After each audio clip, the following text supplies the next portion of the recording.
আসসালামু আলাইকুম, আমি কানিজ ফাতেমা অর্দা। টাইপ 3 হচ্ছে বিশেষ্য ও বিশেষণ বর্গ। বিশেষ্য বর্গে বিশেষ্যযোগ বিশেষ্যত বিশেষ্য বর্গ হয়। আবার মাঝে মধ্যে সম্বন্ধ যে পদ আছে না, ধরো আমরা কিছুদিন পর কিছু টাইপ পর উদ্দেশ্য বিধেয় সম্পর্কে আলোচনা করব। ধরো যার উদ্দেশ্যের সাথে শুধু সম্পর্ক, কর্তার সাথে যার সম্পর্ক, তাকে বলে সম্বন্ধ পদ। যেমন আমি বললাম আদিল এই কাজটি করেছে, আদিল এখানে কর্তা।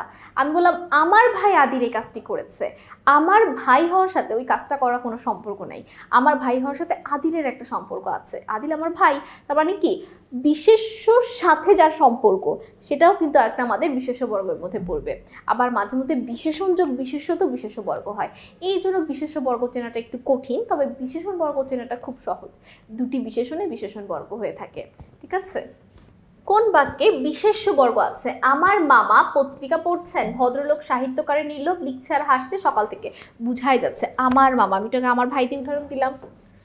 আমার ভাই খেলতে গিয়েছে, আমার ভাই হলো বিশেষ্য বর্গ।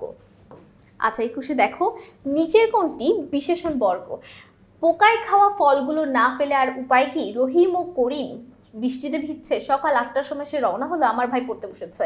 পোকায় খাওয়া, কারণ এটা হচ্ছে কি একটা দোষ গুণ অবস্থা সংখ্যা পরিমাণকে বোঝাচ্ছে। আর বিশেষণ মানে কি, বিশেষ্য বা সর্বনামের দোষ গুণ অবস্থা সংখ্যা পরিমাণ নিয়ে যে আলোচনা করে তাকে আমরা বিশেষণ বলে থাকি। বাগান বাড়িটি দেখতে অপূর্ব সুন্দর, বাক্যে কোন ধরনের বর্গের উপস্থিতি আছে? বুঝাই যাচ্ছে প্রশংসা, বিশেষণ বর্গ। ছেঁড়া বইটি সেলাই করে নিও, বাক্যে বিশেষ্য বর্গ কোনটি? হচ্ছে ছেঁড়া বইটি। বইটা সম্পর্কে একটা তথ্য দিয়েছে আর কি।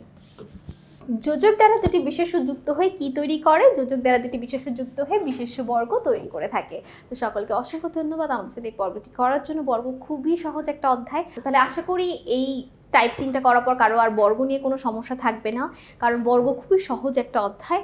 এই 3টা টাইপ করলে ইনশাল্লাহ তোমরা বর্গ থেকে যেখান থেকে প্রশ্ন আসুক তোমরা পারবে। তো আজকে টাইপ এখানেই শেষ করছি। আমি কানিজ ফাতেমা অর্দা। আসসালামু আলাইকুম, আল্লাহ হাফেজ।